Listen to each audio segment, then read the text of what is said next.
J'ai essayé de créer un virus, mais tout ne s'est pas passé comme prévu. Quand j'étais jeune, j'ai téléchargé un jeu sur mon PC, c'est du site de Bad Piggies, qui est un très bon jeu. Mais une semaine plus tard, j'avais l'impression que mon ordinateur était plus lent, et il y avait des pubs vraiment bizarres sur mon navigateur, comme la femme la plus chaude de ta région, etc. Vous savez très bien de quoi je parlais. Sur le coup, j'ai paniqué et ne comprenant rien à ce qui s'est passé, j'ai couru demander de l'aide à mes parents. Mes parents m'ont alors dit « Tu as sûrement attrapé un virus ». Quoi ? Un virus n'est pas que dans les films. Après l'intervention de mes parents, je me souviens être resté des heures sur un écran noir de terminal avec mon antivirus scannant chaque fichier et chaque dossier de mon ordinateur avec mon cœur palpitant espérant que tous les virus se fassent supprimer. Finalement, 13 virus ont été trouvés, mis en quarantaine puis supprimés. C'est lors de cette soirée mouvementée que mon intérêt pour l'informatique et la cybersécurité a bondi. Il existe plusieurs types de malware. Il existe les virus, qui sont des bouts de code insérés dans des programmes et qui ont pour objectif de se répliquer à un maximum d'ordinateurs. Il y a le cheval de Troie qui est un malware discret qui récupère secrètement vos données, vos mots de passe, etc. Et un autre exemple de type de malware, vous avez la bombe logique. C'est un programme qui ne fait rien jusqu'à un moment précis où il s'active et souvent a pour but de détruire vos systèmes d'exploitation. Il existe aussi plein d'autres malwares comme le ver, comme le ransomware et plein d'autres. Aujourd'hui, nous allons créer un malware de type bombe logique simplifiée. En effet, cette vidéo est à but éducatif et d'éveil, et non pas d'assouvir vos désirs les plus malsains.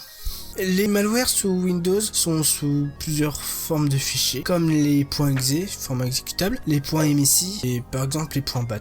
C'est d'ailleurs ce format que nous allons utiliser par la suite. Le .bat est un fichier contenant des lignes de commande. Une ligne de commande est une sorte d'instruction au système d'exploitation qui permet d'interagir avec lui. Par exemple, la commande echo coucou permet d'afficher le texte coucou. Dans cette logique, nous allons pouvoir faire interagir deux commandes entre eux. Echo coucou chevron salut.txt. Cette commande permettra d'écrire coucou dans un fichier texte qui se nommera salut. Bien, maintenant que nous avons ces bases et le format de fichier, nous allons créer la logique du virus. Le virus sera constitué d'une boucle infinie de type tant que qui fera l'incrémentation d'un compteur, ça c'est juste pour le lol, et se répliquera, ce qui permet l'expositionnabilité des ressources utilisées. Donc une fois le programme lancé, la RAM et le processeur seraient saturés en théorie.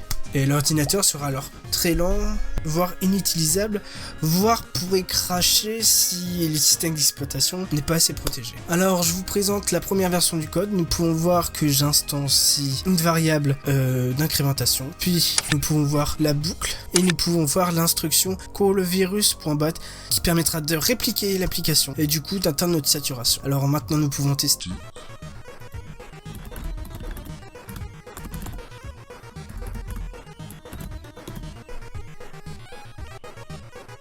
Nous avons atteint la limite de pile de 139. À cause de cette limite de pile, il n'y a que 139 programmes qui peuvent être ouverts en même temps.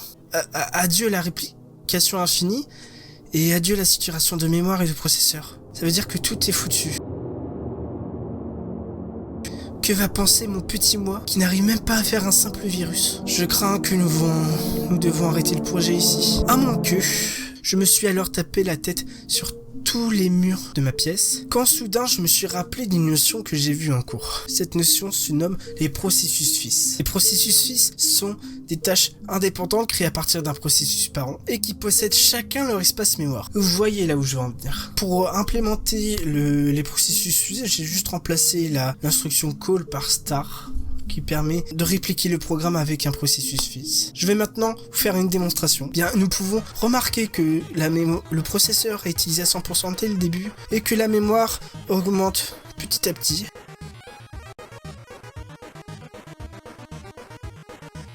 Après environ 3 minutes, regardez ce qui s'est passé. Écran noir. Oh, il a crash. Et voilà, notre ordinateur Windows est décédé. Nous ne pouvons plus rien faire à part redémarrer l'ordinateur. Je vais laisser ce pauvre ordinateur Windows ici. Mais rien ne m'empêche de lancer ce programme avec le terminal caché et d'exécuter ce programme à chaque lancement de Windows. Ce qui fera que vous aurez une fenêtre de tir de quelques minutes avant que votre ordinateur ne plante. Ah là là. En conclusion, bien que la première tentative de création d'un malware de type bombe logique ait échoué, cette expérience a ravivé mes souvenirs de jeunesse, face à un ordinateur infecté d'un virus.